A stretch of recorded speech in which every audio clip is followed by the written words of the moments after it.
এই তো আছে যদি গাড়ি কাঁপতেছে না এখানে টাইমে তো ছবিও তোলা যায় যখন ভিডিও দেখবেন না অনেক কাঁপাবো না থামার দরকার নাই ভাই, কতক্ষণে পানি চলে যাই আবার।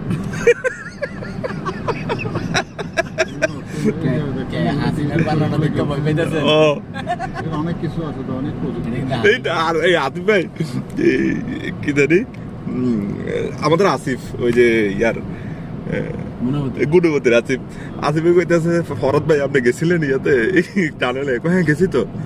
কিরকম দেখলেন? আরে ঢুকে দেখতে মাছ তাইরে দেখতে আমাদের ফরদ ভাই ঢুকে দেখতে চারিদিক দিয়ে মাছ। তো পরে দিকে এর দিকে এটা কইতে গেল ফরদ ভাই হতাশ টানেলে গিয়ে। টানেলে আইছে ফরদ ভাই হতাশ হইতে, টানেল দেখার মতো কি আছে যে টানেলে আইতে হইব, এই জন্য হতাশ হয়েছে। না না ফরাদ ভাই হতাশ আর কি, এনে আইয়ে কিছু দেখছে না এইটা সেটা। তো ফরাদ ইয়ার আসিফের কাছে গাল বাঁধতেছে আর কি, কইতেছে যাইয়া দেখতে চারিদিকে মাছ বলে করে। আসলে আসিফ ভাই একটু গ্লাস লাগাই দিলে, কিছু কিছু জায়গায় অ্যাটলিস্ট গ্লাস লাগাই দিতে। আপনি অফ করলেন কেন? পুরো ভিডিও নেন, ওটাতেই আবার নেন। ওটা থেকে আবার কেন কিছু কিছু জায়গায় গ্লাস লাগাই দিলে তারেক ভাই আসলে আছে তো, জাপানে আছে না, জাপানেই তো আছে। আমাদের এগুলো তো দিতে পারতো তো, আমরা জোন করে দিলি। এরকমই আছে। মানে আসিফ ভাই দিছে না কি রে জানি না। আসিফ ভাই আমাদের নদীতে তো সব ফাঙ্গাস মাছ আল্লাহ দিছে। আর ভাসবো সব হলুদ জিনিস। তুমি এটা আবার কি মাছ?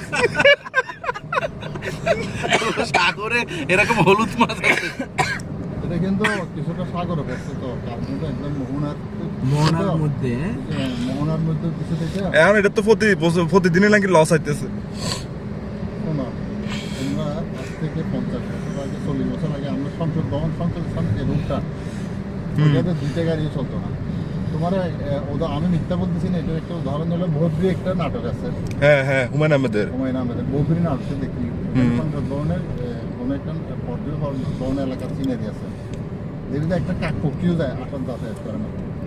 একটা কাকপক্ষীও ওই রুটে দিয়ে সংসদ ভবনের সামনে 1 ঘন্টা যায় ওয়েতা লাগে, মানে এভিনিউতে।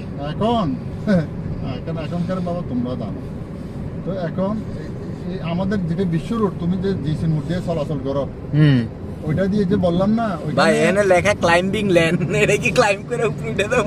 ওইটা দিয়ে একটা লোকও যাতায়াত করতো না। এখন এগুলা করে না, বিদায় করবে না। না না হ্যাঁ আসিফ ভাই যুক্তি ঠিক আছে, আর শোনো, এটা হয়তো